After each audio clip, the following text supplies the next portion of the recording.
जय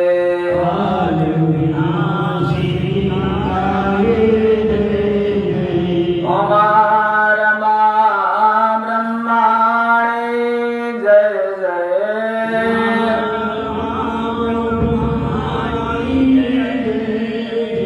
ओमा रमा ब्रह्माणे जय जय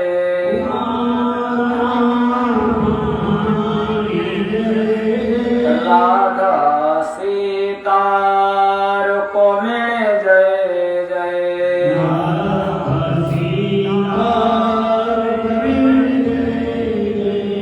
राधा सीता रुक्मिणी जय जय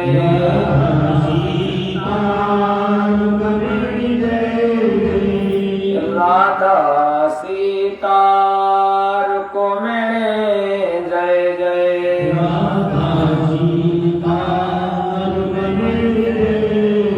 प्रेम से बोलो दुर्गा मैया की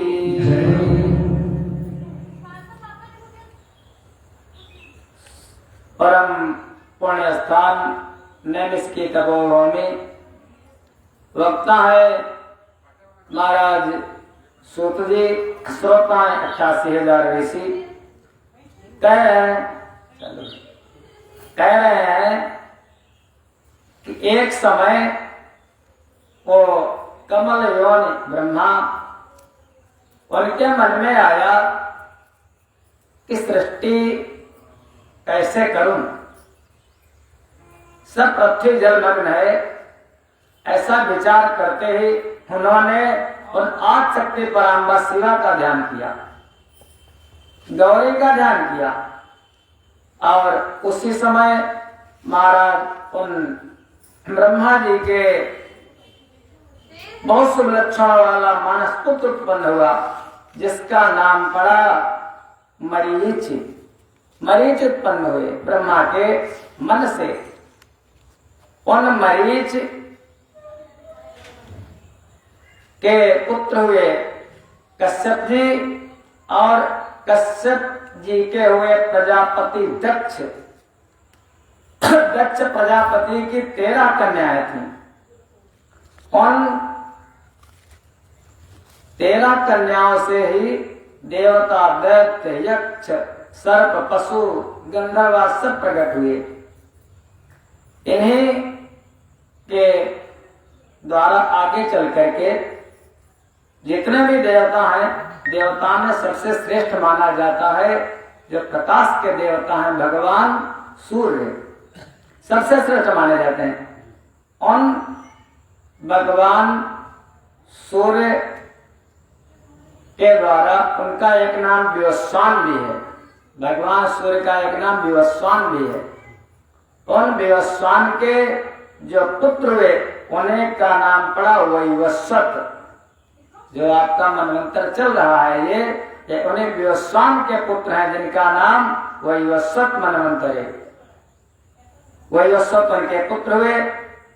उन्हीं के वंश में आगे चल करके इक्ष्वाक, नाभाग, धृष्ट, सरयाति आदि कई पुत्र हुए। इन्हीं के जो पुत्र थे सरयाते स्तनयाश्च गोदानरतो नाम विस्तृतः सुकन्या च तथा पुत्री रोपलावण्य संयुता। सरयाति के एक बेटा हुआ, जिस बेटा का नाम रखा आनर्थ। सरयाति का बेटा आनर्थ। और एक बेटी हुई, उस बेटी का नाम रखा सुकन्या। बहुत सुंदर थी, रूप लावण्य में बहुत सुंदर उनकी बेटी। बहुत दिन बीत गए। एक दिन यही महाराज सरयाति राजाओं के शौक होते थे शिकार खेलना, जंगल जाना। तो शिकार खेलने के लिए महाराज सरयाति जंगल गए। बेटी ने कहा पिताजी हम भी चलोगी, तो सुकन्या भी साथ में चल दी। सुकन्या के साथ साथ सारे सैनिक, मंत्री, संतरी, पूरा लाव लश्कर जंगल में शिकार खेलने के लिए गए महाराज सरयाति। वहीं पर सुकन्या ने देखा छोटी छोटी बालिकाएं, और वो सैनिकों के साथ जंगल में घूमने चली गई। सायंकाल हो गया, वहीं पर ठहर गए। सुकन्या घूमने चली गई। जब घूमने चली गई तो बच्चों का बाल्य स्वभाव देखा, एक कोई बहुत बड़ा टीला है मिट्टी का, मिट्टी का टीला देखा, उसमें देखा कोई दो छेद दिखाई दिए उसको। वहीं पर एक उठाया तिनका लंबा सा, और लंबा तिनका उठा करके वो जो दोनों छेद थे उससे में उसने वो कांटे चुभो दिए। उसको ये नहीं मालूम था, क्योंकि एक कोई ऋषि तपस्या कर रहे थे, जिन ऋषि के सारे शरीर पर दीमक लग गई थी, केवल दो नेत्र दिखाई दे रहे थे। ऐसी घोर तपस्या करते थे हमारे महापुरुष लोग। वहां से वाई, अब उन ऋषि ने कोई प्रतिकार नहीं किया, किसी को श्राप नहीं दिया, लेकिन राजा सरयात के जितने भी सैनिक थे, जितने भी मंत्री थे, जितना उनका कोई परिवार था, सारे के सारे महाराज पेट फूल गए, गैस बन गई, पीड़ा होने लगी, उधर पीड़ा होने लगी। सबने सोचा क्या बात है, आखिर कौन सा अपराध हो गया। कन्या ने बता दिया, पिताजी मैंने ऐसा ऐसा किया। राजा गए और राजा जा करके वहीं पर देखा मिट्टी की हटाई, तो उसके अंदर बैठे हैं महाराज एक ऋषि। ऋषि को देख करके राजा ने प्रणाम किया, प्रभु क्षमा कर दो। उन्होंने कहा, राजन, अरे संतों का गुण होता है, संतों के जिनमें ये गुण नहीं है वो संत नहीं कहलाने के लायक हैं। ये तो भरत जी ने प्रश्न किया था कि प्रभु, हे राम जी, हे भ्राता, ये बताओ संत असंत मरम तुम जानो, तिनकर सहज स्वभाव बखानो। प्रभु, संत कौन है और असंत कौन है? सुना चाहा प्रभु तिनकर लक्षण, कृपा सिंधु गुण ज्ञान विचक्षण। संतों के गुण क्या हैं? तो संतों के गुण यही है। संतों का पहला तो गुण है, उनको क्रोध नहीं आता है महाराज, बिल्कुल पहला गुण। कितना भी महाराज हो, संतों को क्रोध, अगर संत है तो क्रोध नहीं। दुर्वासा गुण बहुधा हो रहा है। दुर्वासा भगवान शंकर के अवतार थे, लेकिन ऐसे ऐसे संत हुए महाराज। नहीं, वो तो मिनटों में श्राप भगवान आशीर्वाद रहा। तो श्राप भी, हाँ देखो, श्राप भी वरदान बन जाता था। अगर दुर्वासा ना होती तो अम्बरीश को कौन जानता। बहुत बड़े संत। संत का स्वभाव यही है, तितिक्षा कारुणिका भावः। भागवत जी का श्लोक है, सुहृदः सर्वदेहिनां अजात शत्रवः शांता, शांता साधुभूषणः तितिक्षवः। तितिक्षु, तितिक्षु माने सर्दी, गर्मी, सुख, दुख, लाभ, हान, मान, अपमान, ये सहने की शक्ति हो। सुखदेव जी जब महाराज जनक के यहाँ गए हैं तो 3 दिन तक तो धूप में खड़े रहे, जेठ बैसाख की धूप, अविचल खड़े रहे, कोई उनको नहीं विकार आया ही नहीं। बाद में राजा ने बढ़िया सा महल दिया रहने के लिए, बढ़िया बढ़िया सुंदरियां आई, बढ़िया बढ़िया शरबत मीठा आया, तब भी कोई प्रतिकार नहीं हुआ। ऐसे होते तितिक्षा।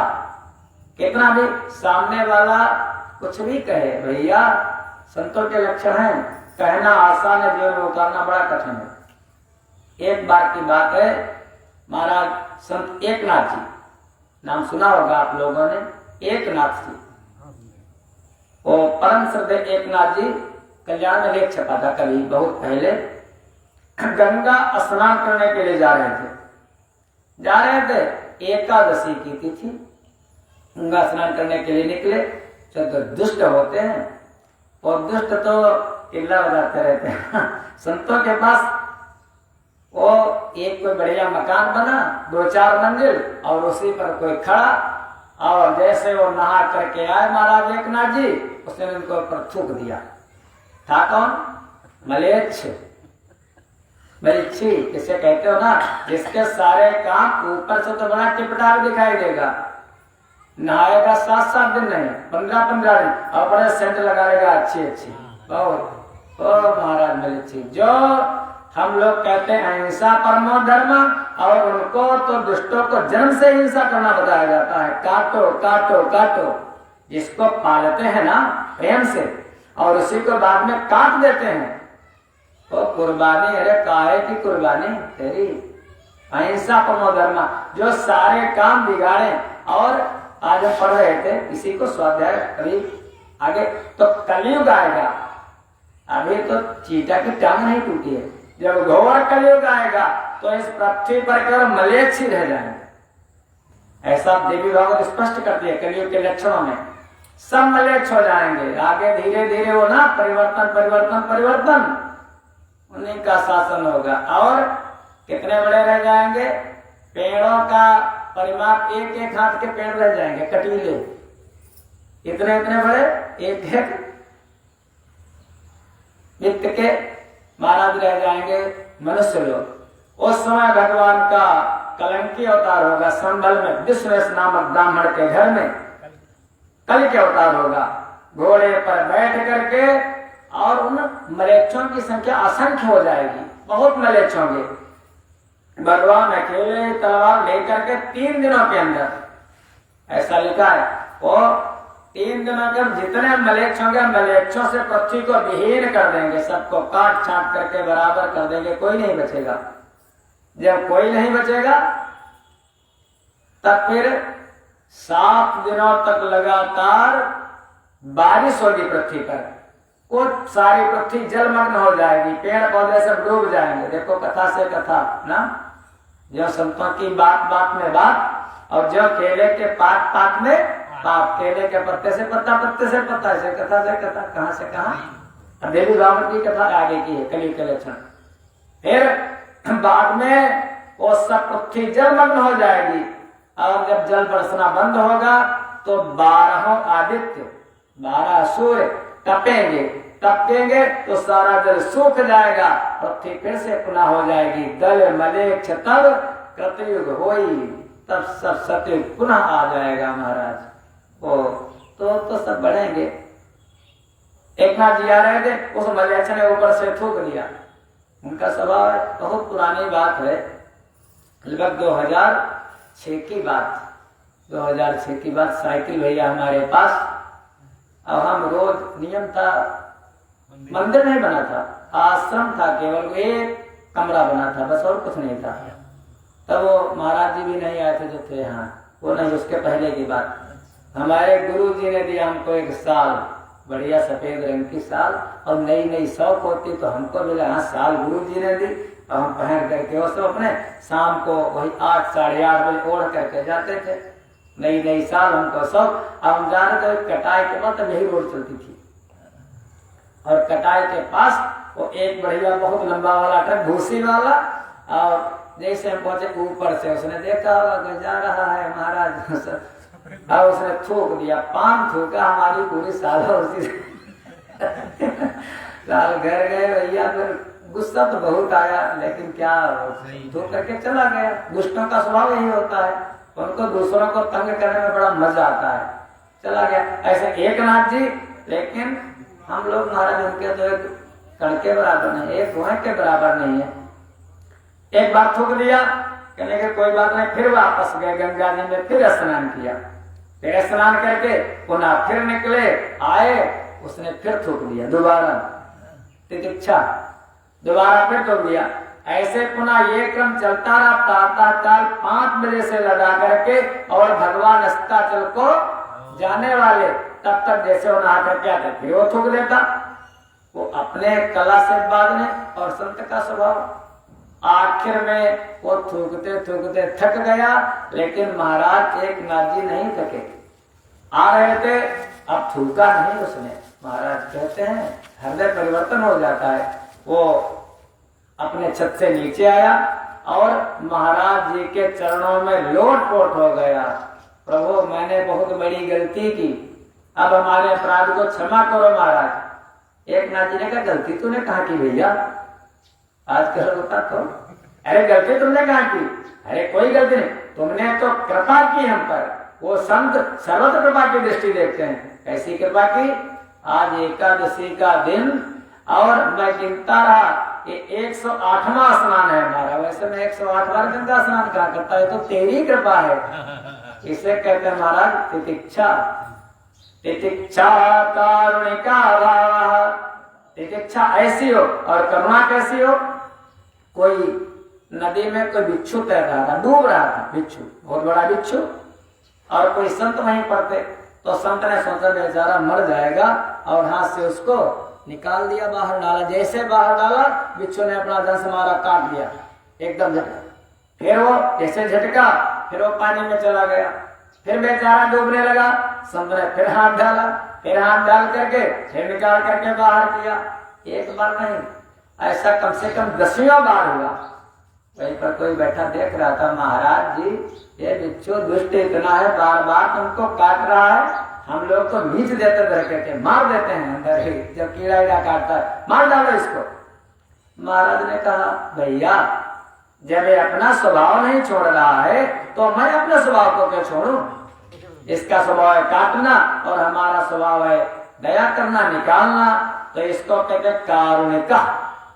करुणा जब ऐसी हो हमारा। तितिक्षा कारुणिका भाव। सुहृद। सुहृद माने उनका किसी से बैर नहीं होता संतों का। सुहृद सबसे जो संत हैं वो महाराज चाहे जितना बड़ा आदमी आ जाए तो उनके लिए वैसे, और चाहे जितना छोटा आदमी आ जाए हम लोग उनके लिए वैसे। ये संतों की बात है महाराज, और ये बड़े बड़े राजर्षियों की बात नहीं है। वो राजर्षि होंगे वो नहीं महाराज, तो उनके लिए उनका गेट अलग है, उनका गेट अलग है। VIP। एक आप लोगों ने बड़ी बड़ी कथा सुनी नहीं सुनी? कभी नहीं गए कुंभ में? अरे गए खूब, लेकिन कुंभ में जाना तब देखना, जो बड़े बड़े लोगों की कथा होती है तो पहले होती VVIP। VVIP वहां पर कौन बैठेगा? जो 51,000 होंगे, वो 51,000 वाले। फिर उसके बाद होगा VIP। एक बार पहले अर्ध कुंभ में मैंने देखा था। फिर VIP में जो 21,000 वाले वो, और फिर उसके बाद और थोड़ा कम करके 11,000 वाले।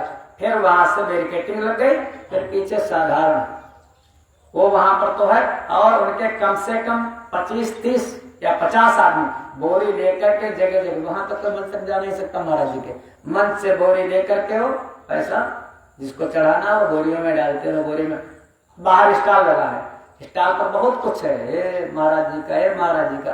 तो ऐसी वो जो है वो राजर्षि है महाराज। जो संत तो होंगे वो दृष्टिगोचर है संतों के। तितिक्षा कारुणिका भाव सुहृद। सबके सुहृद। सर्वदेह नाम अजात शत्रवः। किसी के भी शत्रु नहीं, सबसे प्रेम। साधवा साधुभूषण। ऐसे महाराज जैसे संत रविदास, जैसे संत तुलसीदास, जैसे संत सूरदास आज भी आपको मिल जाएंगे, लेकिन मिलेंगे इतनी जल्दी नहीं। वो पहचान कर मिल भी जाएंगे तो पहचान नहीं पाओगे। ऐसे संतों का स्वभाव होता है। च्यवन ने कहा मैंने कोई आप लोगों पर प्रतिकार नहीं किया, लेकिन राजन माँ भगवती हम पर प्रसन्न रहती हैं, उन्हीं की कृपा से आप लोगों को दुख मिल रहा है। राजा ने कहा इसका उपाय प्रायश्चित। कहेगा प्रायश्चित? अब तो मैं अंधा हो गया, पहले तो बात बूढ़ा, दूसरी बात अंधा।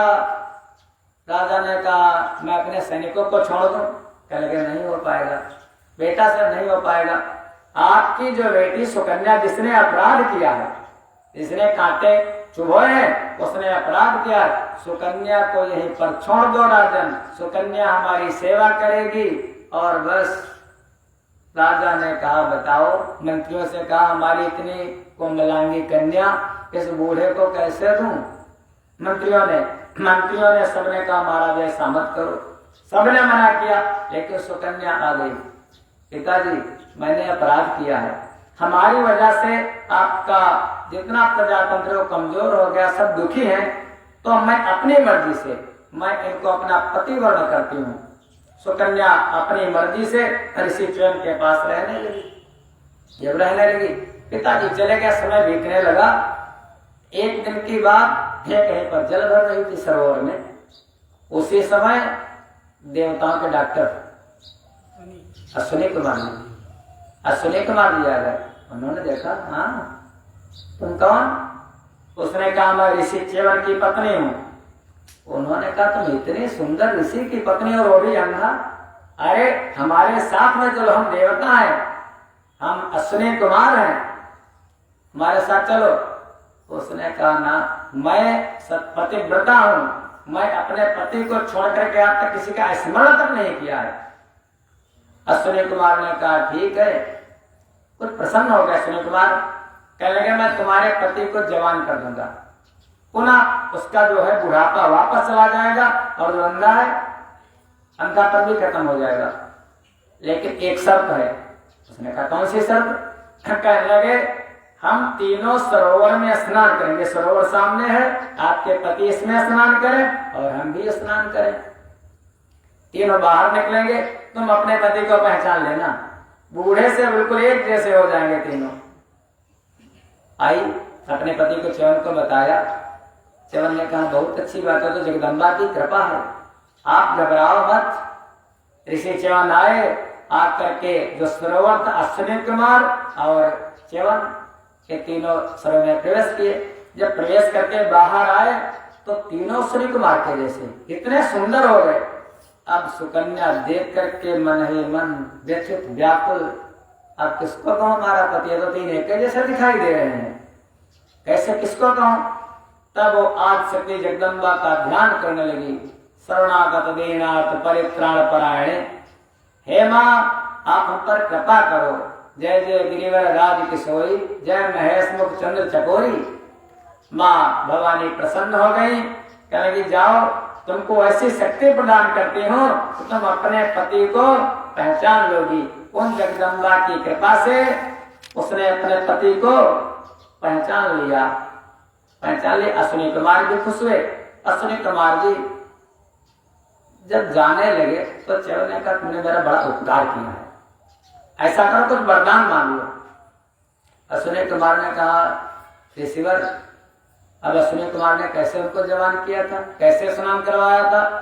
एक कोई दवा बनाई थी जिसमें बहुत सी जड़ी बूटियां डाली थी उन्होंने, और जड़ी बूटियां डाल करके उनको खिलाई थी च्यवन को। उसी को हम लोग अभी ठंडक आने वाली है उसका भी प्रचार कर रहे हैं।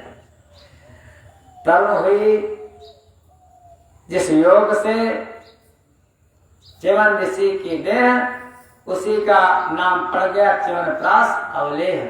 च्यवनप्राश से उनकी शक्ति फिर पुनः वापस आ गई। कहने कुछ वरदान मांग लो।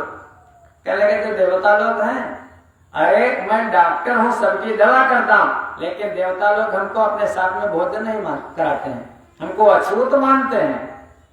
उन्होंने कहा ठीक है, मैं तुमको भाग दिलाऊंगा देवताओं के बराबर।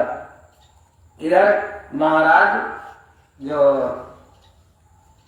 सरयाती थे उन्होंने सोचा 1 साल 1.5 साल हो गया, चलो चल करके देखो हमारी बेटी का क्या हाल है। सरयाती आए तो आकर के जब देखा तो वहां पर देख करके एकदम स्तब्ध रह गए। वहां पर बढ़िया महल बना और बढ़िया सुंदर 16 साल का राजकुमार जैसा उनका शरीर देख करके चकित रह गए सरयाती। च्यवन ने कहा राजन अब आप यहाँ पर यज्ञ करो। सरयात ने यज्ञ किया और उस यज्ञ में अश्विनी कुमार को बुला करके महाराज च्यवन ऋषि ने सोमरस का पान कराया। सारे देवताओं को भी बुलाया और अश्विनी कुमार को भी बुलाया, एक ही पंगत में सबको बैठाला, सोमरस का पान कराया अश्विनी कुमार को। इंद्र को क्रोध आ गया, अरे ये हमारी बराबर में अछूत हमारी बराबर में बैठ गया आकर के, इस पर बड़ा विवाद होता है हमारी पंगत में। कभी संतों के संगत में पंगत में बैठो, सन्यासी अलग, गृहस्थ अलग, वानप्रस्थी अलग, ब्रह्मचारी अलग, झगड़ा होने लगता है। इधर कैसे हमारा कहते हैं सन्यासियों का भोजन और नागा बाबा की स्नान पहले होती है। कहेंगे हमारी बराबर में आकर के बैठ गए। इंद्र ने वज्र से प्रहार करना चाहा ऋषि च्यवन पर, लेकिन उसी समय वो इंद्र ने जैसे उठाया तो इंद्र का हाथ जो था वो उठे रह गया ऊपर।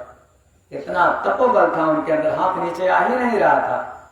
इंद्र उनके चरणों में गिर गए और वहीं से च्यवन के द्वारा अश्विनी कुमार देवताओं में भाग पाने के अधिकारी हो गए। सुकन्या के साथ से उनका विवाह हुआ, उनकी वंश परंपरा आगे चली। 2 बार माता जी का नाम लो, उसके बाद उनकी और कथा सुनो।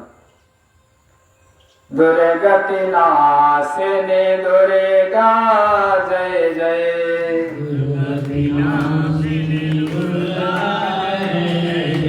दुर्गति नाशिनी दुर्गा जय जय,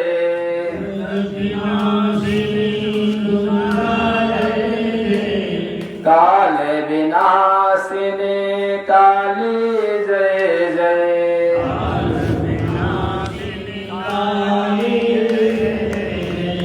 काल विनाशिनी काली जय जय,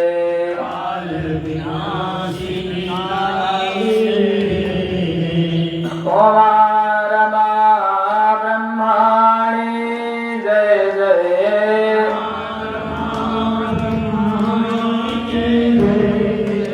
रमा ब्रह्माणी जय जय,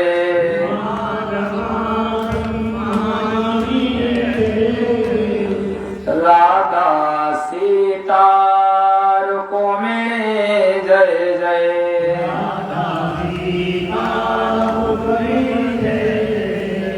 राधा सीता रुक्मिणी जय जय,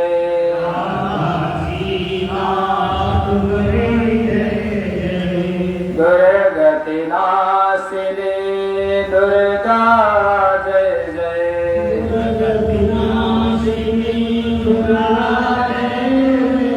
काल विनाशिनी काली जय जय,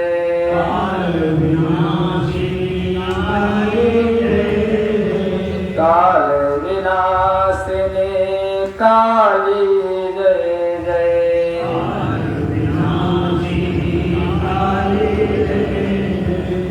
प्रेम से बोलो दुर्गा मैया की।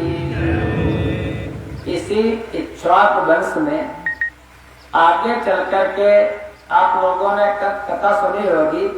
एक राजा हुए थे जिनका नाम था त्रिशंकु। त्रैशंकवो हरिश्चंद्रो विश्वामित्र वशिष्ठवो। त्रिशंकु के वंश में महाराज हरिश्चंद्र हुए।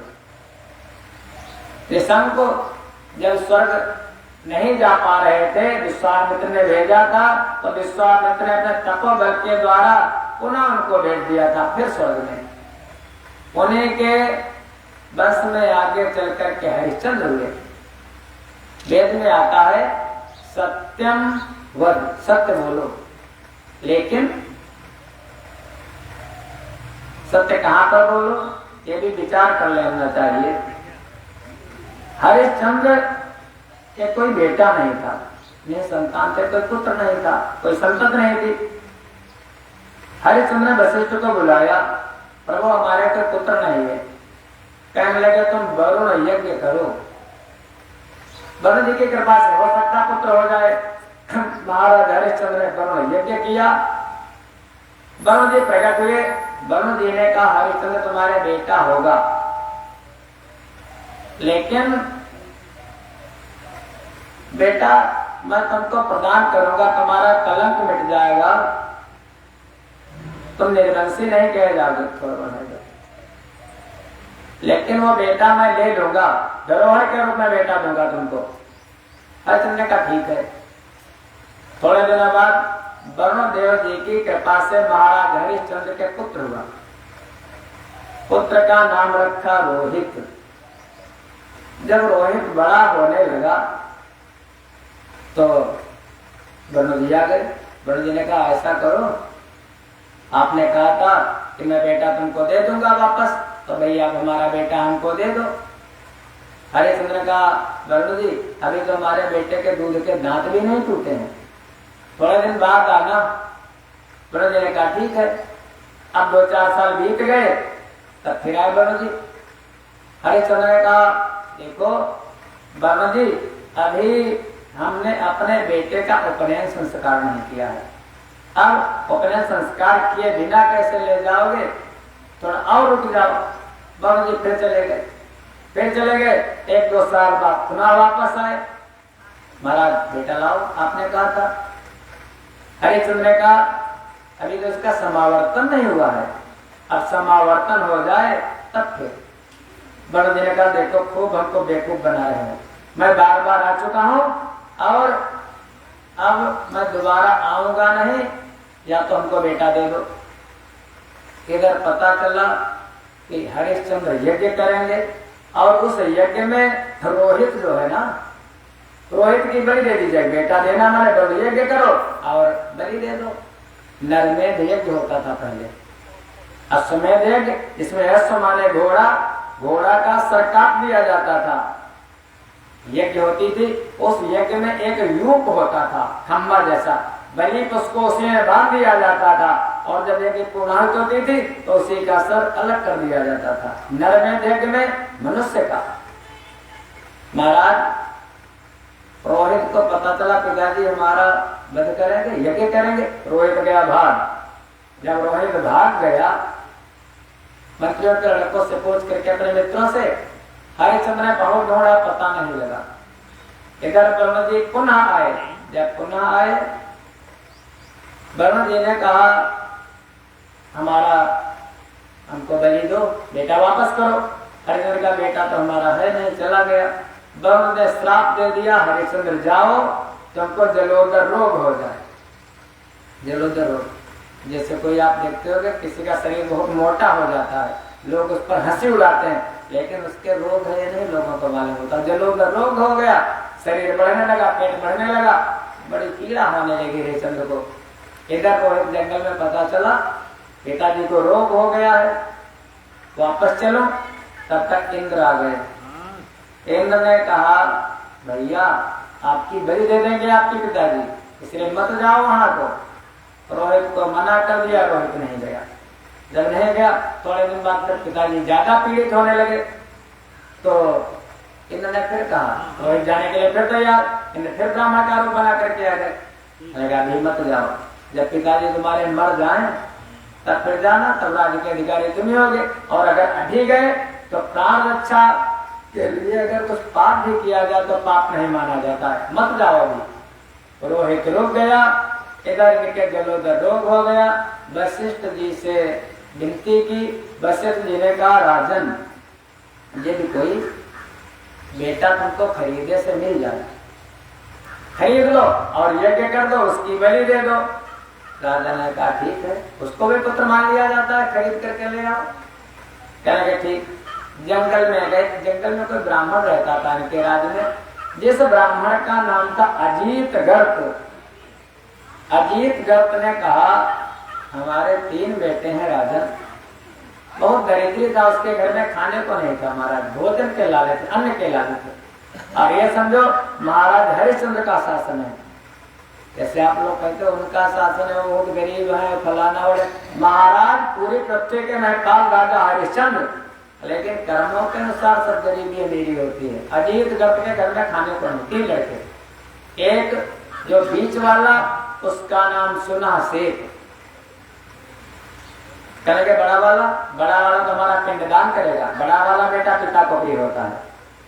फिर कहेंगे छोटे को दे दे, माने का ना ये छोटा तो हमको बहुत प्रिय है, बड़ा वाला तुम्हारा पिंडदान करेगा और छोटा हमको बहुत प्रिय है। बीच वाला करेंगे दोनों को बचाने के लिए इनको भोजन तो कराएंगे, बीच वाले का विक्रय कर दो। सुना शेख को बेच दिया अजीत गर्त ने। हरिश्चंद्र ने 100 गायें दे दी। 100 गायों को दे करके अजीत गर्त के द्वारा सुना शेख को खरीद लिया। लेकर के आए और वहीं पर जहां पर यज्ञ हो रही थी और उसको उसी यूप में बांध दिया गया। उस यज्ञ में वशिष्ठ आदि होता है महाराज, विश्वामित्र आदि उद्गाता है वहां पर, इसी लोग यज्ञ करा रहे हैं। और वो सुना शेख दया दो करके चिल्लाने लगा हाय हाय मारो मत, छोटा सा बच्चा बहुत रो रहा है। करुणा आ गई। जो यज्ञ में मारने वाला जो जल्लाद होता है, मारने जो वध करता अलग होता है, साइड कहते हैं उसको। वो आया मारने के लिए तो हरिश्चंद्र ने कहा मारो इसको। उसने कहा राजन हमें धन नहीं चाहिए। अरे बच्चा इतना रोता है, सारी प्रजा दुखी है, मैं नहीं मार सकूंगा, मैं जा रहा हूँ। उसने छोड़ दिया, मारा नहीं। अब हरिश्चंद्र कहने लगे हमारा रोग कैसे मिटेगा, मारा कैसे जाएगा। उसका जो पिता था, देखो पिता न कोई किसी का है और किसी का कोई बेटा। अर्थात राम न गुरु न बंधु, जो लालची होता धन का लोलुप, उसके न पिता होता न बेटा होता। ऐसा पिता था महाराज अजीत गर्ग। आप लोग कहते हो लाख मातारी डाइन, आप भैया थोड़ा खाइए, लेकिन माता पिता भी कोई ऐसे दुष्ट होते जो अपने बच्चों को भी खा जाते हैं, और बच्चे ऐसे दुष्ट होते हैं अपने माता पिता का वध कर देते हैं। ये भागवत की बातें हैं भैया। अजीत गर्ग उत्थाय तम वाच नपोत्तमं, राजन कार्य करिष्यामि तवाहम सुस्थिरो भव। अजीत गर्ग भी बैठा था वहां पर, उस लड़के का बाप। वो कहने लगा राजन, उठ करके खड़े हो गया, तुम्हारा काम मैं करूंगा, आप निश्चिंत रहें। अरे उस बदकर्ता को जितना तुम धन देने के लिए कहते थे, वेतनम द्विगुणम देहि हनिष्याम पशुम किल कर्तव्यम मुख कार्य वय मया तेज धनार्थिनः। वेतनम द्विगुणम दे, जितना उसको देने को कह रहे थे उसका दूना हमको दो, मैं मार डालूंगा अभी इसको। अपने बेटे को ही मारने के लिए तैयार, दूना धन मार डालूंगा। धन का लोलुप होने के कारण मैं आज आपका यज्ञ का निश्चित रूप से पूर्ण कर दूंगा। जो दुखी हैं अथवा धन के लोभी हैं, उनके गुणों में भी दोष आ जाते हैं। व्यास जी कहते हैं राजन, अजीत गर्ग की बात सुनकर राजा हरिश्चंद्र प्रसन्न हुए और उन्होंने कहा 100 गाय और तुमको दूंगा। 100 गाय पहले दी है, 100 गाय और दूंगा, मार डालो इसको। जैसे अजीत गर्ग मारने के लिए अपने बेटों को तैयार हुआ, विश्वामित्र को दया हुई। विश्वामित्र माने जो सारे विश्व का मित्र हो, तो दया आ गई विश्वामित्र जी को। कहने लगे राजन इसको छोड़ दो। हे राजन, राजन ममो सुना से रोदंतम रस दुखिताम, सुना से को आप पास मुक्त कर दीजिए। ऐसा करने से एक पूरा होगा, आपका रोग भी खत्म हो जाएगा। और ये भी बात सुनो, मैंने एहसान किया है तुम्हारे वंश पर। जो तुम्हारे पिता त्रिशंकु थे, वो जब ऊपर से मैंने उनको स्वर्ग भेजा, ऊपर से नीचे गिरने लगे, मैंने फिर भगवती की उपासना करके उनको फिर स्वर्ग भेज दिया था। मैं उन सब बातों को आप कुछ याद करो, हमारे कहने से इसको छोड़ दो। दया समम नास्ति पुण्यम, पापम हिंसा समम नहीं। दया के समान कोई पुण्य नहीं है और हिंसा के समान कोई पाप नहीं है। मारने वाले से बचाने वाले का हक ज्यादा होता है।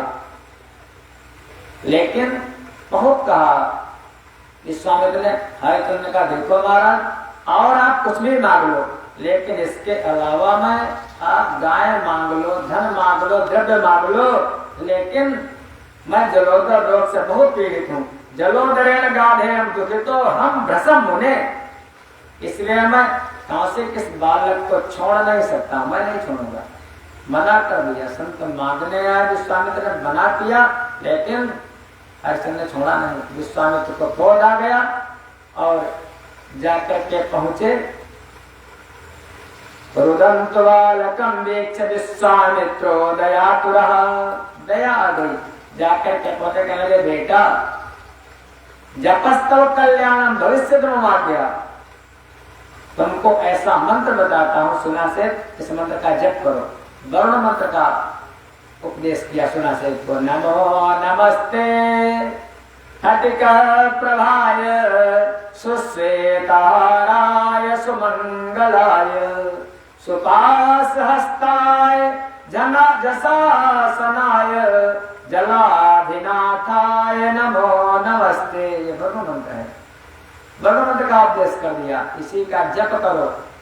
भगवान सहायता करते हैं, मंत्र में वो शक्ति होती है। सुना से जप करने लगा, वरुण देवता प्रसन्न हो गए, प्रकट हो गए वहीं पर। राजन मैं प्रसन्न हूं सुनासेब की बातों से, अब सुनासेब को छोड़ दो, सुनासेब का बदला करो। आपका यदि पूरा हो गया, आपका जो लोग रोग भी शांत हो जाएगा और इसको छोड़ दो। हरिश्चंद्र प्रसन्न हुए, विनती करने लगे और उनको छोड़ दिया। ब्रह्मदेव चले गए, हरिश्चंद्र भी अपना राज्य करने लगे। तब तक जो वो सुना से था वो कहने लगा, आप सभी सभासद हो, आप ये हमें बताओ, भो भो सम्या सुधर्मज्ञा ब्रुवन्तु धर्म निर्णयम् वेद शास्त्रानुसारेण यथार्थवादिना किल। सुना सेठ ने हाथ जोड़ा, सभासदों बताओ, आप लोग धर्म शास्त्र के ज्ञाता, मैं किसका पुत्र हूँ, किसका बेटा हूँ मैं? हमारे पिता ने तो धन लोलुपता के कारण हमको बेच दिया था। राजा जो प्रजा की रक्षा करता हमको मारने के लिए तैयार था। मैं किसका बेटा हूँ, आप लोग निर्णय करो। सब कोई सभासद कहने लगे कि भाई ये हरिश्चंद्र ने खरीदा है, बिक्री किया है और ये विक्रय वाला पुत्र है, तो ये हरिश्चंद्र का बेटा हुआ, हरिश्चंद्र का बेटा है। किसी ने कहा हरिश्चंद्र का बेटा नहीं है। ब्रह्मदेव आकर के प्रसन्न हुए, ब्रह्मदेव ने इसको जीवन दान दिया, दोनों पुत्र है। बहुत से लोगों का ये भी मत था, लेकिन तब तक महाराज वशिष्ठ जी उठ करके खड़े हो गए। श्रोद्धम वो महाभागा निर्णय शुद्ध सम्मतम। सभी लोग सुनो, ये वेद का विधान है, ये श्रुति का निर्णय है। क्या? क्योंकि हरिश्चंद्र का एक कृत पुत्र हुआ, खरीदा हुआ कृत पुत्र हुआ, फिर ब्रह्मदेव का भी यह पुत्र नहीं हो सकता, क्यों? जिस देवता की जो कोई स्तुति करता उसको तो आना ही पड़ता है। लेकिन कौशिकस्य सुतश्चाय यम रिष्टे येन रक्षिता। वास्तव में यह बालक मुनि विश्वामित्र का पुत्र हुआ, जिन्होंने प्राण संकट के समय परम शक्तिशाली ब्रह्मदेव से इसकी रक्षा की है। व्यास जी कहने लगे, हे जन्मेजय, सभी कहने लगे वशिष्ठ जी बिल्कुल ठीक कहते हैं। विश्वामित्र तत्सुजग्रह तम करे दक्षिणे तदा। विश्वामित्र जी उठे, दाहिना हाथ पकड़ लिया उसी का, सुना सेवता, कहने लगे बेटा अब हमारे आश्रम को चलो। ऐसे विश्वामित्र जी महान है महाराज, जो विश्व के मित्र हैं, वो सुना सेव को लेकर के अपने आश्रम आए। तो ऐसे भी पिता होते हैं, 5 प्रकार के पिता कहे जाते हैं महाराज। जो रक्षा करे वो भी पिता होता है, जो धन लेकर के खरीद करके वो भी पिता होता है। रक्षा की विश्वामित्र ने सुना सेठ आया, उन्हीं के आश्रम पर रहने लगा। धीरे धीरे समय बीता। विश्वामित्र, एक दिन की बात, महाराज वशिष्ठ जी और विश्वामित्र जी दोनों देवराज इंद्र यज्ञ कर रहे थे स्वर्ग में। दोनों को आमंत्रित किया, दोनों संत वहां पर गए ये कराने के लिए। विश्वामित्र ने कहा, एक बात बताओ वशिष्ठ, आपको इतना सम्मान मिलता है, इतना धन मिलता है, आपका यश इतना है, आपको इतना धन ये सब कौन देता है? वशिष्ठ जी कहने लगे, विश्वामित्र, अरे जो हरिश्चंद्र हैं वो पृथ्वी के बहुत सत्यवादी महिपाल हैं, वो हमारे शिष्य हैं, वो हमको बहुत साधन देते हैं, मैं उन पर बहुत प्रसन्न रहता हूँ। जैसे वशिष्ठ जी ने कहा, विश्वामित्र जी की आंखें लाल हो गई, याद आ गई उनको पूर्व की पहले की। विश्वामित्र कहने लगे, एवं कौस्तिनृपम मिथ्यावादिनः कपट प्रियम। आप ऐसे मिथ्यावादी कपटी राजा की प्रशंसा करते हैं, जिसने पुत्र प्राप्ति का वर पाकर प्रतिज्ञा करके भी ब्रह्मदेव को बार बार धोखा दिया, और बाद में उसने किसी ब्राह्मण बालक का वध करना चाहा, उसकी आप बड़ी तारीफ करते हो। और हमारे, अगर मैं राजा हरिश्चंद्र को शीघ्र मिथ्याभाषी दान देने वाला तथा महादुष्ट प्रमाणित न कर दूं, तो संपूर्ण जन्म का मेरा संचित पुण्य नष्ट हो जाए, अन्यथा आपके द्वारा उपार्जित सारा पुण्य नष्ट हो जाए। ये दोनों में बहस लग गई, विश्वामित्र में और वशिष्ठ में शर्त लगी दोनों में, लेकिन बीच में पिसा कौन? पिसे महाराज हरिश्चंद्र। विश्वामित्र स्वर्ग से वापस आ गए और शर्त लगा करके इधर विश्वामित्र ने माया रची। ऐसी माया रची, कदाचित् हरिश्चंद्रो मृगयार्थम वनम ययो। एक दिन हरिश्चंद्र जी जंगल में गए शिकार खेलने के लिए। महाराज हरिश्चंद्र वहां पर देखा एक कोई युवती है रो रही है, अश्रुपात कर रही, रो रही है। उन्होंने पूछा तुम निर्जन वन में रहने वाली कौन हो और तुम्हारा पति कौन है? क्यों तपस्या करती हो यहाँ पर, क्यों रो रही हो, तुमको दुख किसने दिया है, कौन सा दुख तुम पर आ पड़ा है? वह कहने लगी, स्त्री आंसू पहुंच करके राजा से बोली, हे राजन, राजनम्मा बाधते अर्थम विश्वामित्र महामुनि। हे राजन, हमारा नाम है कमना, कमना हमारा नाम है और विश्वामित्र के द्वारा मैं दुखी हूँ। विश्वामित्र टक्कर है, वो हमको बहुत दुख देते हैं। राजा बोले, हमारे राज्य में तो ऐसा नहीं हो सकता। विश्वामित्र जी के पास गए और विश्वामित्र से विनती करने लगे, महाराज ऐसा करो, विश्वामित्र आप तप मत करो। और उनको मना कर दिया। विश्वामित्र जी को वहां भी थोड़ा क्षोभ हुआ। अब विश्वामित्र का जो द्वेष था हरिश्चंद्र के प्रति बढ़ गया। धीरे धीरे समय बीता। एक दिन के बाद एक दानव प्रकट कर दिया विश्वामित्र जी ने। प्रेषयामास तद्देशं विधाय सुकराकृतिं सो अतिगाय महाकालः कुर्वन्नादं सुदारुणम्। एक सुअर आया महाराज के राज्य में, सारी जनता को पीड़ित करता हुआ और उनके सारे धन को, सारे लाभ को महाराज नष्ट भ्रष्ट कर दिया। राजा हरिश्चंद्र उसके पीछे धनुष बाण लेकर के दौड़े, प्रजा जब पीड़ित होने लगी, वही हाल है, तक तक तीर महीप चलावा करे चल सुअर शरीर बचावा। वो सुअर हरिश्चंद्र को लेकर के जंगल में ले गया। जंगल में ले गया, वहां पर देखा कि निर्जन वन है। तब तक हरिश्चंद्र की दृष्टि पड़ी, एक स्वच्छ जल की नदी है, वहां गए, जल पिया और जैसे जल पी करके वहां पर खड़े हुए, इतने में देखा विश्वामित्र ततस्तु संप्राप्तो वृद्ध ब्राह्मण। विश्वामित्र जी बूढ़े ब्राह्मण का रूप बना करके आ गए। राजन कहने लगे, आप कौन हो? हरिश्चंद्र कहने लगे, अयोध्या पतिश्चाहम हरिश्चंद्र विश्वश्रुतः।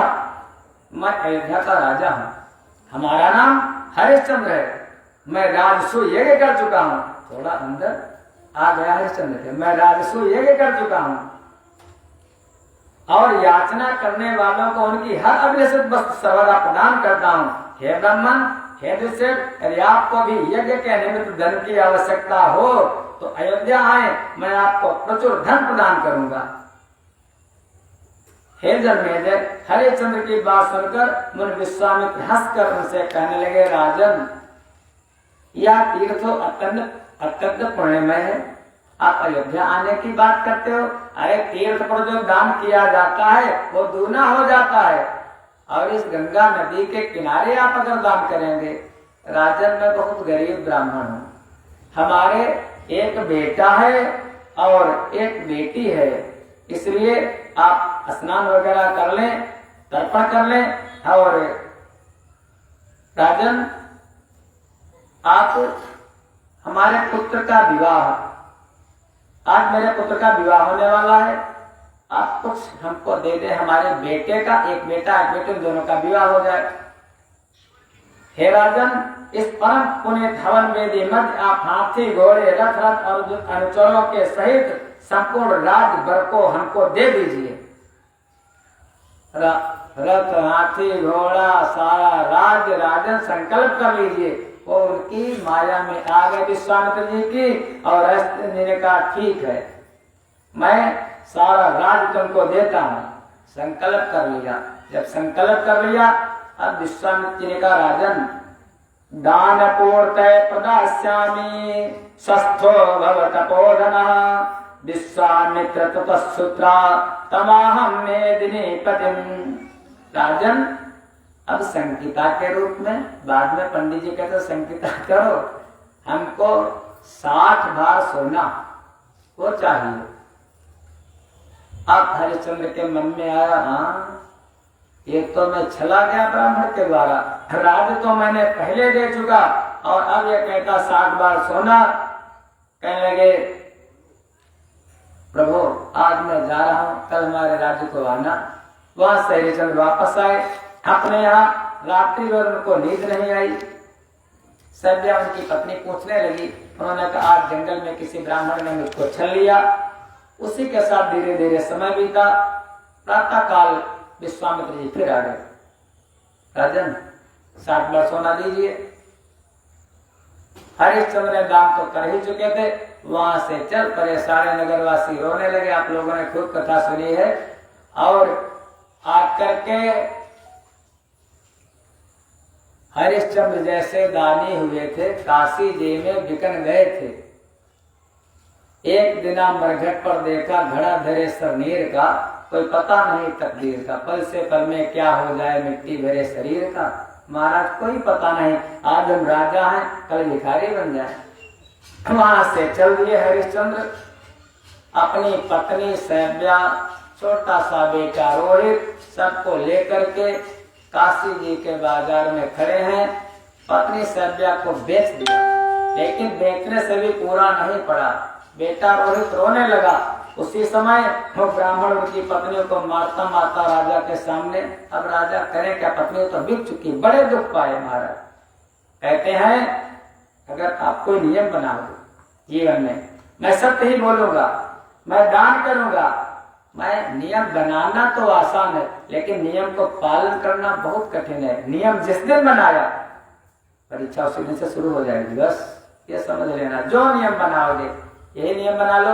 प्रातः काल स्नान करूंगा, लेकिन कुछ खाए पिए बगैर महाराज देखना कठिनता आएगी। कोई नियम बनाओ जीवन में। हरिश्चंद्र ने सत्य का नियम लिया है। पत्नी को बेच दिया, बेटे को बेच दिया, बेटा भी चला गया साथ में। बाद में तब भी जब पूरा नहीं पड़ा, तब खुद आकर के बिकने के लिए काशी के बाजार में खड़े हैं। कोई चांडाल आया, चांडाल खरीदने के लिए तैयार। ब्राह्मण ने कहा, चांडाल ने कहा राजन मरघट का काम है। चांडाल, हम भाई चांडाल है, मरघट से कर लेना है। हरिश्चंद्र ने कहा अरे इससे भी गया गुजरा काम कोई हो वो भी हमको दो, लेकिन मैं सबसे ज्यादा सुखी कौन है संसार में, सबसे ज्यादा सुखी? यक्ष ने पूछा था महाराज महाभारत में युधिष्ठिर से, कौन है सुखी सबसे ज्यादा? जो किसी का ऋणी नहीं है। युधिष्ठिर ने यही उत्तर दिया था, यक्ष जो किसी का ऋणी नहीं वो सबसे ज्यादा सुखी है। बस तो कहने लगे ऋण से बढ़कर के कोई दुख नहीं है। महाराज अपने को बेच दिया, मरघटिए का काम हो गया, मरघट पर रहने लगे हरिश्चंद्र। इधर ब्राह्मण के घर में वो जो रोहित है कहीं लकड़ी लेने के लिए गया, जंगल में रोहित को सांप डस लेता है।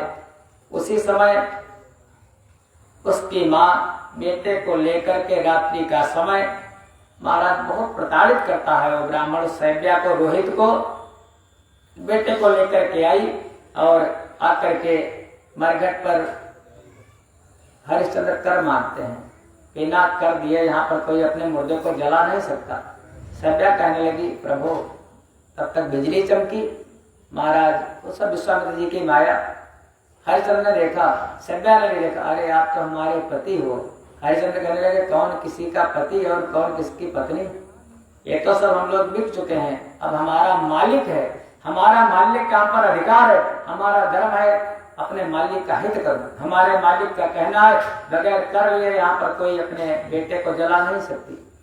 वो सैव्या ने, तारामती नाम, तारा भी सैव्या भी, वो अपनी आधी साड़ी फाड़ दी और फाड़ करके अपने बेटे का कर देती है हरिश्चंद्र को। उसी समय विश्वामित्र ने वो ब्राह्मण के रूप में हल्ला मचा, देखो डाई नाई, सारे गांव वाले आ गए उसको। महाराज वहां पर भी बहुत पीड़ित किया संसार में। आखिर में जब इतना घोर अत्याचार हुआ, तब ब्रह्मा जी महाराज थर सब तीनों लोगों पर कंपन होने लगा। ब्रह्मा जी प्रकट हो गए, इंद्र प्रकट हो गए, वरुण प्रकट हो गए, सब प्रकट हो गए जितने देवता। ब्रह्मा जी कहने के राजन मैं तुम्हारी तपस्या से बहुत प्रसन्न, तुमने एक व्रत लिया जो सत्य का, उसका तुमने पालन किया। राजन चलिए विमान तैयार खड़ा, सुरपुर का राज्य करो राजन, सुकुमार सलोने रोहित पर, भारत का ताज धरो राजन। राजन आप स्वर्ग को चलो। उन्होंने कहा ना अकेले, अरे हम तो किसी के गुलाम हैं, हमारे आदरणीय जो हैं वो हमारे महाराज, हमारे स्वामी खड़े हैं, ये जो चांडाल है हमारे स्वामी हैं।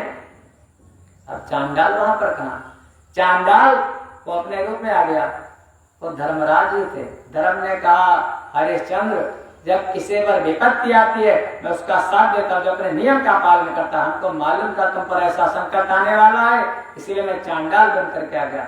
धर्म कभी पीछा नहीं छोड़ता, अगर आप धर्म पर चलते हो तो धर्म आपकी सदैव रक्षा करता है। धर्मो रक्षत रक्षिता, महाभारत का वाक्य है। हमारा जो धर्म की रक्षा करता, हरिश्चंद्र ने धर्म की रक्षा की है तो धर्म ने महाराज हरिश्चंद्र की रक्षा की है। इस प्रकार से हरिश्चंद्र कहने लगे अब तो सब फिर वैसे के वैसे हरिश्चंद्र राजा बन गए, दिव्याभूषण तारामती जो थी उनकी रानी बन गई। पुरोहित जो था, पुरोहित भी वहां पर बहुत सुंदर राजकुमार बन गया। वो महाराज वरुणदेव ने बड़ी आशा वहां पर अमृत बारिश कर दी, अमृत की वर्षा कर दी।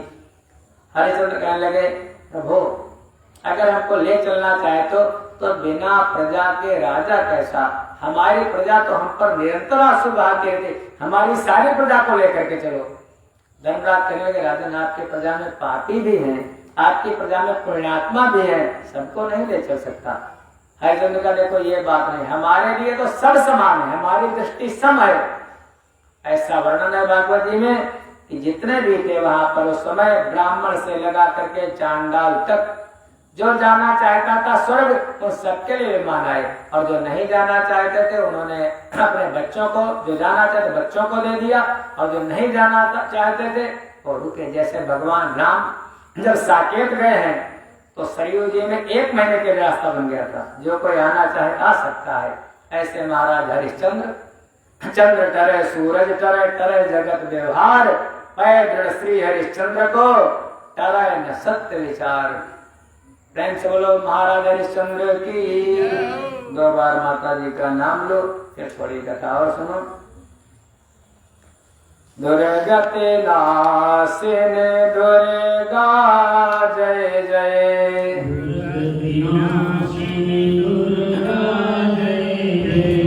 काल विनाशिनी काली जय जय,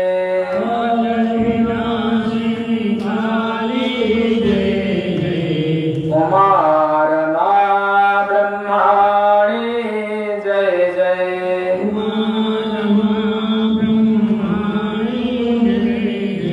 कुमार मां ब्रह्माणी जय जय,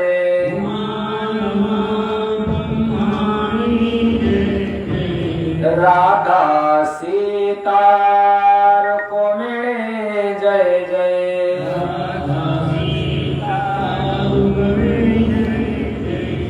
राधा सीता रुक्मिणी जय जय,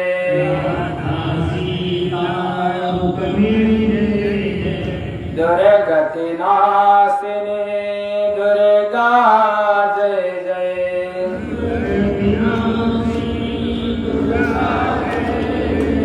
काल विनाशिनी काली जय जय,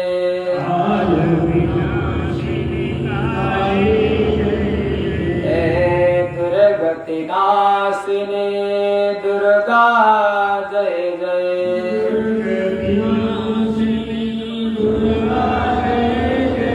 काल विनाशिनी काली जय जय,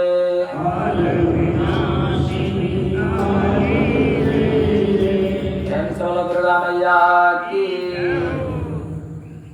व्यास जी कहने लगे जन्मेजय एक समय की बात है, इस समय थोड़े दिनों की बात है, 4-5 दिनों की।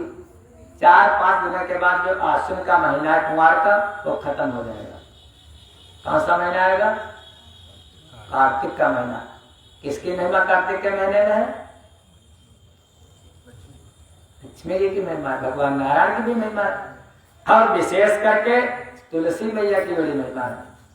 तुलसी वृक्ष के नीचे जो कोई दीप दान करता है, तुलसी विवाह उसी में होता है। तो ये तुलसी मैया है कौन? तुलसी मैया की उत्पत्ति कैसे हुई ये बताया व्यास जी। कहने गए जन्मेजय, एक समय की बात है कि गोलोक में जो दिव्य धाम हमारे कन्हैया का गोलोक में एक कोई तुलसी नाम की गोपी थी। तुलसी नाम की गोपी थी। वो गोपी देखा किसी एक कोई गोप था, उस गोप के साथ, वो गोप का नाम था सुदामा। तो सुदामा के साथ उसका कुछ प्रेम हो रहा था। राधा जी ने देख लिया। जब राधा जी ने देख लिया तो कहने लगी, यहाँ पर इस देवलोक में, हमारे लोक में तो इस पर आसक्त हो गई। यहाँ के तो हमारे अखिलेश्वर, हमारे स्वामी कन्हैया, जा तुझको श्राप देते हो तो पृथ्वी पर जाकर के जन्म ले। चरणों में गिर गई तुलसी माता, हे राधेश्वरी, हे राशेश्वरी, हमारा कल्याण कैसे होगा? राधा जी ने कहा, एक समय आएगा तब तेरा कल्याण होगा और तेरे पति का भी जो यह है, इसका भी कल्याण हो जाएगा, सुदामा का। दोनों पृथ्वी पर जाओ। इधर जो ये गोप था, गोप का नाम था सुदामा।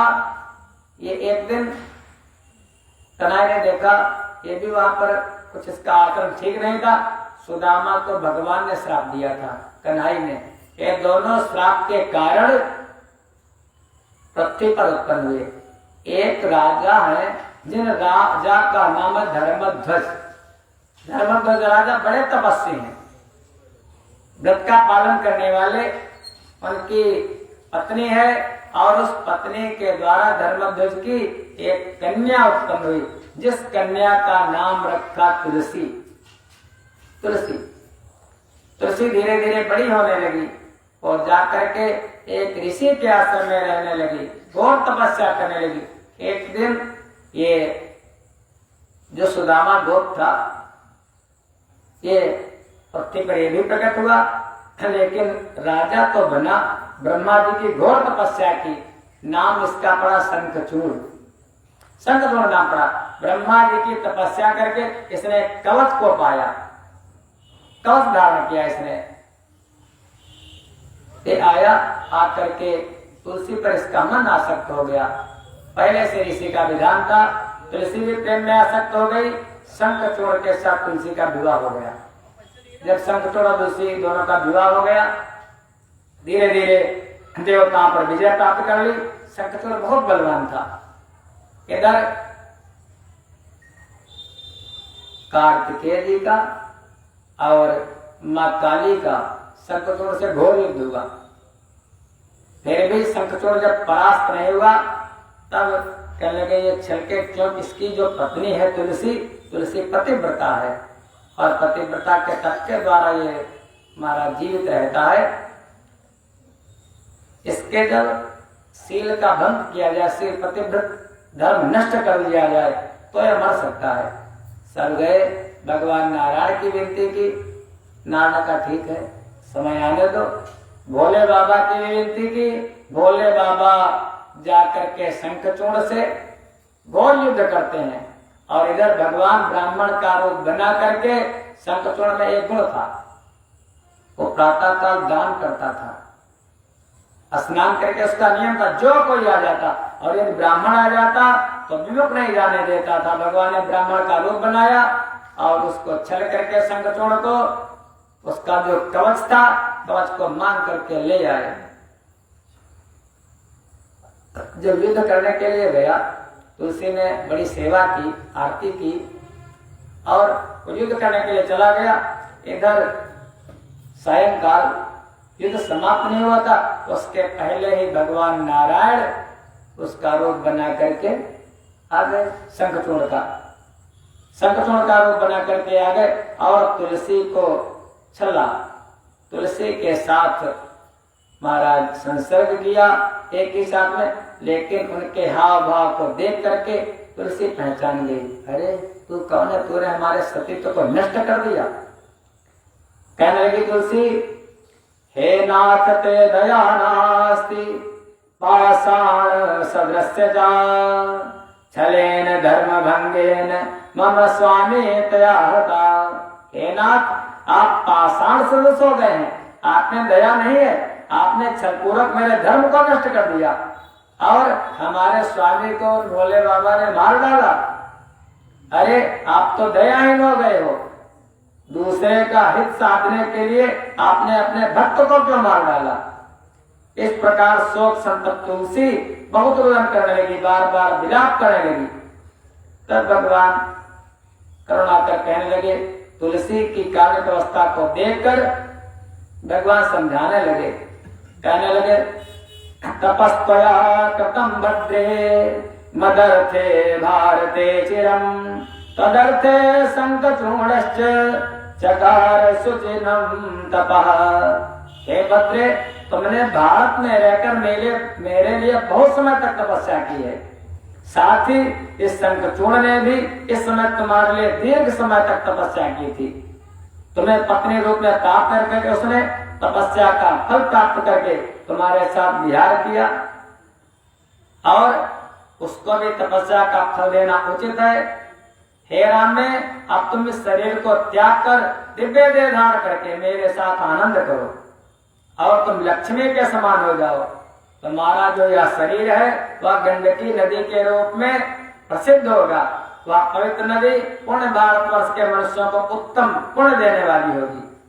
तुम्हारा केश समूह पूर्ण वृक्ष के रूप में प्रतिष्ठित होगा।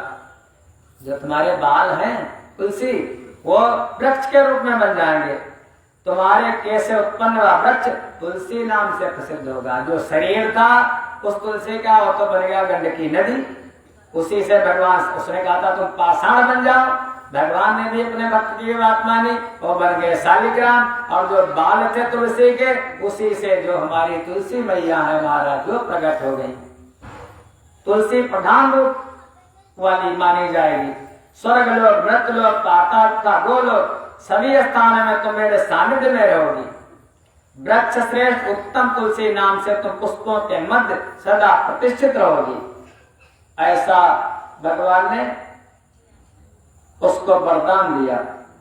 जो मनुष्य हाथ में तुलसी लेकर या शरीर में से धारण कर तीर्थों में प्राण त्यागता है वह विष्णुलोक को जाता है। जो मनुष्य तुलसी काठ से निर्मित माला को धारण करता है वह पद पद पर अश्वमेध यज्ञ का फल निश्चय प्राप्त करता है। तुलसी के माला की बड़ी महिमा है। अभी 2 महीने पहले मैंने बताया था रुद्राक्ष की बड़ी महिमा है। भगवान के नेत्रों से प्रकट हुआ है ना रुद्राक्ष, रुद्रधनक्ष। यमदूत उसको देखते ही भाग जाते हैं। ऐसे तुलसी की बड़ी महिमा है महाराज। बहुत कथाएं दृष्टांत हैं तुलसी की। जो मनुष्य तुलसी को अपने हाथ पर रखकर अपने प्रतिज्ञा वचन की रक्षा नहीं करता वह कालसूत्र नरक में पड़ता है। जो मनुष्य इस लोक में तुलसी के समय झूठी प्रतिज्ञा करता है वह कुंभी पाक में पड़ता है। माता तुलसी के सामने सब नहीं करना चाहिए। फिर पूर्णिमा, अमावस्या, द्वादशी, सूर्य संक्रांति, मध्याह्न काल, रात्रि दोनों संध्याएं अशौच तथा अपवित्र समय में रात के कपड़े पहने हुए तथा शरीर में तेल लगाकर जो तुलसी के पत्र को तोड़ते हैं वो साक्षात भगवान हरि का मस्तक ही काट देते हैं। समझे? तेल लगाकर चप्पल पहने दल उतार रहे हैं ना, नहाए नहाए दल तोड़ रहे हैं। ये सब तो भगवान विधिहीन मसृष्टान मंत्र न मदक्षण विधि का विधिहीन हो गई। पूर्णिमा के दिन, अमावस्या के दिन त्रिरात्रम तुलसी पत्रम शुद्धम परिषितम सती, श्राद्ध, व्रत, दान, प्रतिष्ठा तथा देवार्चन के लिए तुलसी पत्र बासी होने पर भी 3 रात तक शुद्ध माना जाता है। तुलसीदल वासी ने 3 रात्रि तक और पेड़ के नीचे भी अगर पड़ा है आपने उठा लिया, उसको धुल करके भगवान को चढ़ा दिया, नारायण प्रसन्न सालिक राम भगवान के पास से तुलसीदल कभी हटाना नहीं चाहिए। और जो कोई भी वृक्षों की अधिष्ठात्री देवी, भगवान कहते हैं वृक्षों में पीपल का वृक्ष मैं ही हूँ, गीता जी में। फिर यहाँ पर भगवान वही कनाई कहते हैं वृक्षों की जो अधिष्ठात्री देवी है वह बनकर तुम शाश्वत गोलोक में मुझ कृष्ण के पास सदा सदा विहार करोगी। वैसे तो वहाँ की एक सखी थी और अब तो तुम निरंतर मेरे सहधर्म में सहचानी हो जाओगी। भारतवर्ष में नदियों की जो अत्यंत पुण्यदानी अधिष्ठात्री देवी है, उस रूप में तुम मेरे ही अंश रूप वाली लवण समुद्र की पत्नी बनोगी। स्वयं महासाध्वी तुम वैकुंठ लोक में मेरे सन्निकट लक्ष्मी के समान भार्या के रूप में सदा विराजमान रहोगे, इसमें संदेह नहीं। इतना आशीर्वाद दे, जैसे लक्ष्मी है वैसे तुम हमारी पत्नी बन करके रहोगी, ऐसा वरदान दे दिया।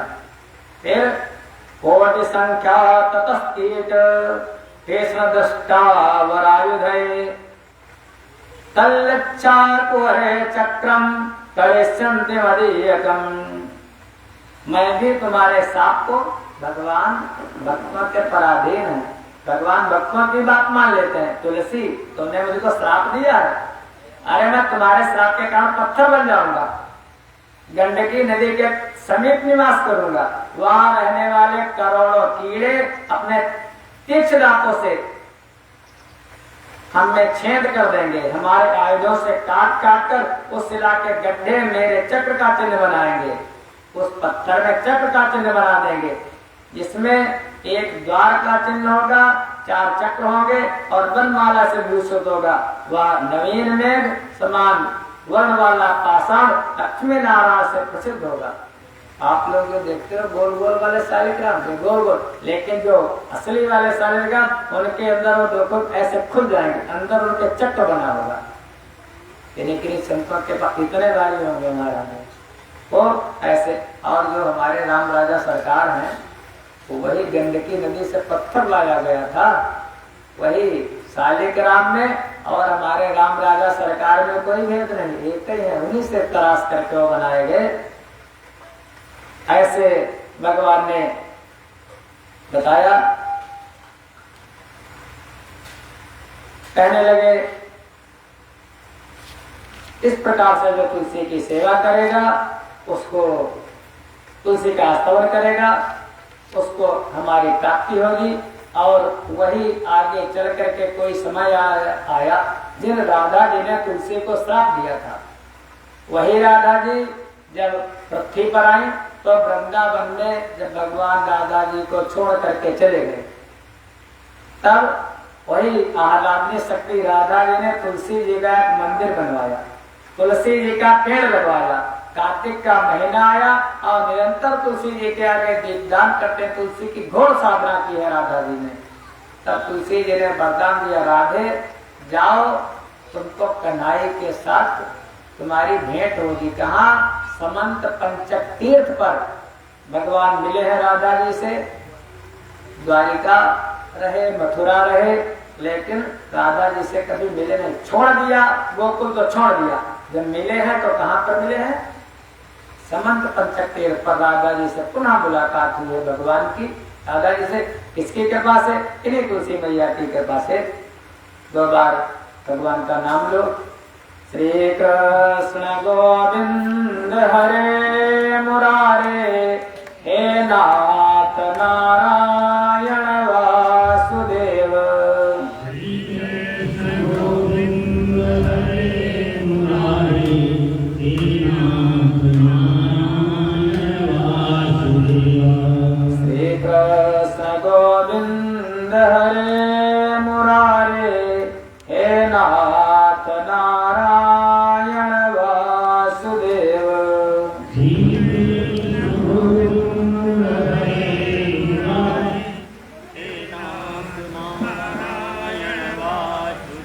हे नाथ नारायण वासुदेव, हे नाथ नारायण वासुदेव।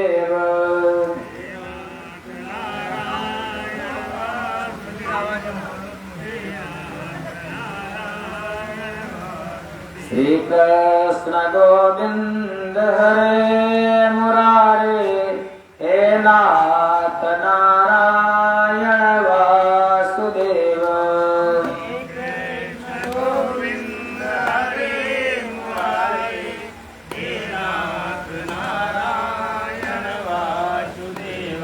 श्री कृष्ण गोविंद हरे मुरारे, हे नाथ नारायण वासुदेव।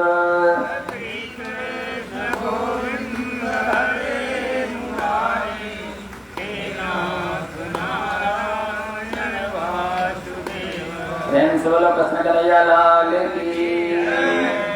व्यास जी कहने लगे, हे जन्मेजय, एक राजा थे जिन राजा का नाम था अश्वपति। अश्वपति के कोई संतान नहीं थी। वशिष्ठ जी के जो पुत्र हैं, जिन पुत्र का नाम है शक्ति, शक्ति के जो पुत्र हैं उनका नाम पाराशर, माने हमारे पिताजी। व्यास जी कहते हैं, हे जन्मेजय, पाराशर ने राजा अश्वपति को साधना बताई, इसकी गायत्री की साधना करो। तो महादेवी है और गायत्री और सावित्री में कोई भेद नहीं है। गायत्री सावित्री एक ही है, उनकी घोर तपस्या करो। अश्वपति ने महाराज सावित्री की, माँ सावित्री की घोर तपस्या की। आसन, पाद, अर्घ्य, स्नान, अरुलेपन, धूप, दीप, नैवेद्य क्रम है, क्रम से पूजा की। तांबूल, शीतल जल, वस्त्र, आभूषण, फल, पुष्पमाला, सिंदूर, यज्ञोपवीत। ऐं ह्रीं क्लीं सावित्रे स्वाहा, सावित्री मैया का यही मंत्र है। ऐसी जब तपस्या की, वो सावित्री प्रसन्न हो गई, कहने लगी, अश्वपति, मैं तुम्हारी पुत्री बन करके आऊंगी। वही सावित्री महाराज अश्वपति की पुत्री बनी। धीरे धीरे बड़ी होने लगी। तो पहले ये होता था, राजा लोग स्वयंवर करते थे। स्वयंवर माने अपनी जो बेटी बड़ी हो जाती थी तो कोई शर्त रख देते थे। स्वयंवर उसको नहीं कहते थे। अगर मान लिया शर्त ही रख दिया, धनुष तोड़ने की शर्त है, तो स्वयंवर कहाँ होगा? स्वयंवर जिसमें कन्या अपने वर को स्वयंवर न करे, कन्या देखे हमको ये अच्छा लगता है, उसी के साथ उसे कहते स्वयंवर। पिता ने कहा, सावित्री अपने लायक, मैं तो जानते थे उनके महिमा को, अपने लायक वर को देखो। सावित्री तीनों लोकों में घूमी, लेकिन उसके जैसा पति उसको नहीं दिखाई दिया। एक दिन कहीं जंगल में विचरण कर रही थी तो अचानक देखा एक कोई बहुत सुंदर राजकुमार है, लेकिन वास्तव में तो वर्तमान में राजकुमार नहीं है, लेकिन वो बरगद पर चढ़ा हुआ और डाल काट रहा है, लकड़ी का काम।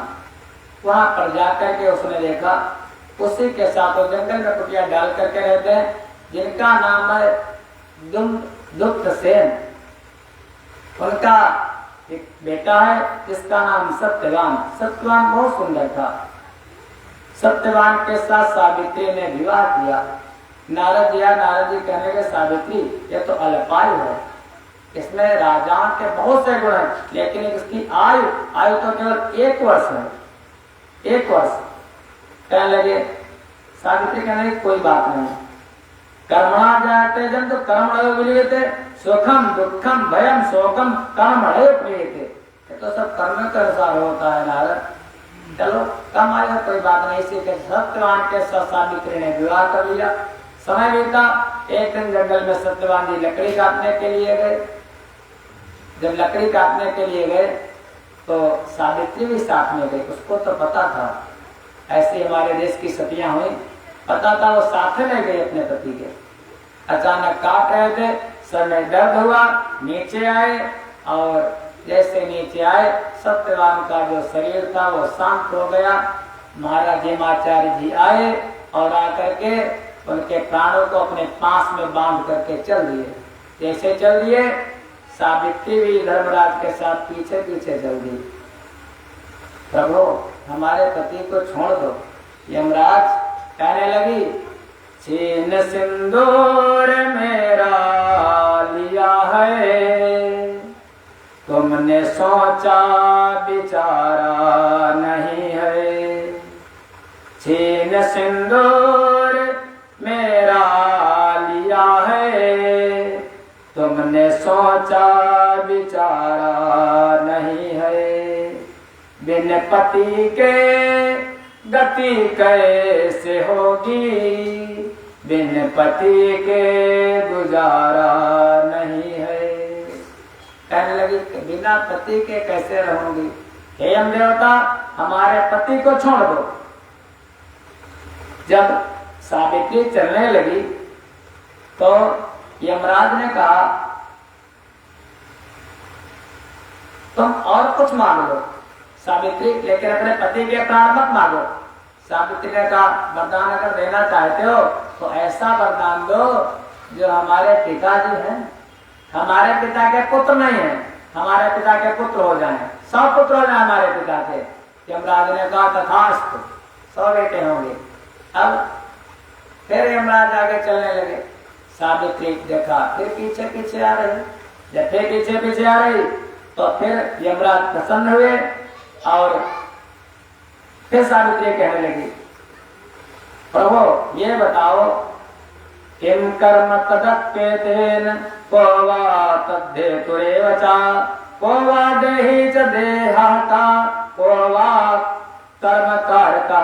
प्रभु कर्म क्या है, वह किससे होता है और कर्म का हेतु कौन है, देही कौन है, देह कौन है, और इस लोक में प्राणियों से कौन कर्म कराता है, ज्ञान क्या है, बुद्धि क्या है, और शरीरधारियों का कार्य क्या है, इंद्रियां क्या है, कौन से कौन से लक्षण है, और देवता कौन है, भोग कराने, ध्यान देना, भोग कराने वाला कौन है, भोग क्या है, निष्कृत क्या है, जीव कौन है तथा परमात्मा कौन है, यह सब आप मुझे कृपा करके बताइए। समझे, जैसा लिखा था वैसे मैंने पढ़ दिया, लेकिन ये केवल 2 से लगा करके 4 श्लोक तक है, और इसको अगर सुनाया जाए तो कम से कम 1 हफ्ता के लिए इसमें ये तो बुद्धि क्या है, प्राण क्या है, इंद्रियां क्या है, भोग क्या है, भोग आप लोग भोग करते हो, भोग कराने वाला कौन है, भोग क्या है, भोगता कौन है, जीव कौन है, ईश्वर का, ये सब पूछ लिया। यमराज प्रसन्न हो गए। और विदुषी सावित्री महाराज इतनी ज्ञानी, हाँ बताए ना पाएंगे तो साल भर तो हम चिंता रखते हैं, कोई साल बताओ ना हाँ तो यमराज पूछ रहे, यमराज से, हाँ वो पूछ रहे हैं ना, यमराज से सावित्री पूछ रही है। यमराज बताए ना, तो यमराज ने सब बताया, लेकिन उसको बताने हम लोगों को 1 साल लगेगा महाराज। धर्म कहने लगे, वेद जो भी प्रतिपादित करते हैं वह धर्म है, और वही कर्म परम मंगलकारी कर्म है। एक हम लोगों का धर्म क्या है, केवल वेद हमारे जो बताते हैं, और हम लोग कुछ नहीं मानते, क्यों, वो भगवान क्या है, वांग में स्वरूप है, और उसे है जो वेद है कहते वही हमारा धर्म है बस। फिर और वही कर्म परम मंगलकारी कर्म है, उसके अलावा और कोई कर्म नहीं है। देवताओं की संकल्प रहित हेतु की सेवा कर्म निर्मूला कही जाती है। जो संकल्प रहित माता जी की पूजा तो करो, लेकिन संकल्प ना हो, निसंकल्प, निष्काम संकल्प यानी कामना से, वही सेवा देवताओं की। ये सब यमराज जी, यमराज और सावित्री का संवाद है महाराज। और आधे में कहते अधिगर आधे में सबगर, आदि देवी बाप ये उत्तरार्ध है, दूसरा वाला बता रहे थे। आधे में यमराज सावित्री संवाद है, केवल ज्ञान की चर्चा है महाराज। इसे कहते हैं सावित्री गीता। जैसे भगवान ने सुना ऐसे सावित्री गीता, यम और सावित्री का संवाद। यहाँ पर केन वा कर्मणा स्वर्ग, केन वा नरकम पिता, केन वा कर्मणा मुक्ति, केन भक्ति भवेद गुरु। फिर सावित्री पूछते, हे पिता, किस कर्म से के प्रभाव से जीव किस योनि में जाता है, वह किस कर्म से स्वर्ग तथा किस कर्म से नरक में जाता है। हे ब्राह्मण, किस कर्म से मुक्ति होती है तथा किस कर्म से गुरु के प्रति भक्ति होती है। सबकी गुरु के प्रति भक्ति भी नहीं होती। फिर प्रभु, कोई अल्पायु, कोई दुखी, कोई सुखी, कोई अंधहीन, कोई काना, कोई बहरा, कोई अंधा, कोई पंख, कोई मादी, ये सब कैसे हो जाते हैं। ये सब सावित्री पुत्री यमराज फिर प्रसन्न हुए, फिर उत्तर देते हैं, सावित्री मैं तुझसे बहुत प्रसन्न हूँ, दूसरा वरदान मांग लो। सावित्री ने कहा हमारे जो ससुर जी हैं विमतसेन, उनका राज्य जो था वो राज्य शत्रुओं ने छीन लिया था, उनका राज्य वापस मिल जाए। कहने के ठीक है, जाओ अब लौट जाओ। सावित्री ने कहा ठीक है। फिर यमराज फिर चले, सावित्री देखा फिर पीछे आ रहे। अच्छा, फिर प्रश्न करती अब बताओ प्राणी रोगी क्यों होता है, प्राणी अल्पायु क्यों होता है, ये सब। और ये जो सारा संसार है, इस संसार का हेतु क्या है, जगत क्या है, जीव क्या है, माया क्या है। जीव जगत ईश्वर ये सब सुनाने रहे हमारे गुरुदेव जो बताते हमारे हेतु तो बहुत गहन है कर्म। अगर पूरी देवी भाव अपना सुना जाए यही सुना जाए। सुन करके जब प्रसन्न हो गए यमराज, कह लगे सावित्री अब तीसरा वरदान मांग लो, मैं बहुत प्रसन्न हूँ। सावित्री ने कहा प्रभु दे दोगे? यमराज ने कहा बिल्कुल, हमारी वाणी है, सत्य है, मांग तो। सावित्री ने कहा प्रभु हमारे भी बेटा नहीं है, हमारे पुत्र हो जाए। यमराज ने कहा अब ये माताओं की महिमा है, शक्ति की महिमा है, हमारे प्रभु बेटा हो जाए, इससे बढ़कर क्या। यमराज ने कहा तथास्तु, बेटा होगा। ये सतियों की महिमा है।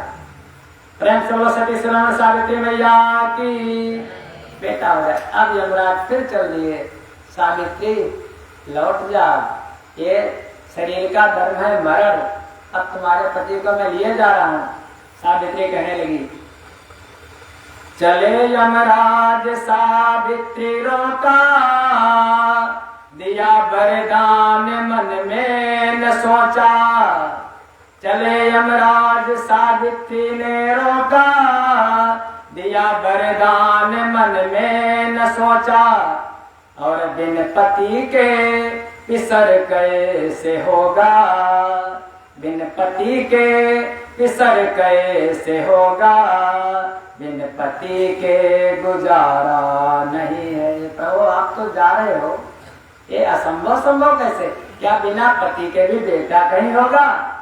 प्रभु आपके मैं चरणों में पड़ती हूँ। यमराज ऐसी हमारी सती सुवर्ण माताएं हैं कि यमराज गए हार और विजयी हो गई वो माँ सावित्री।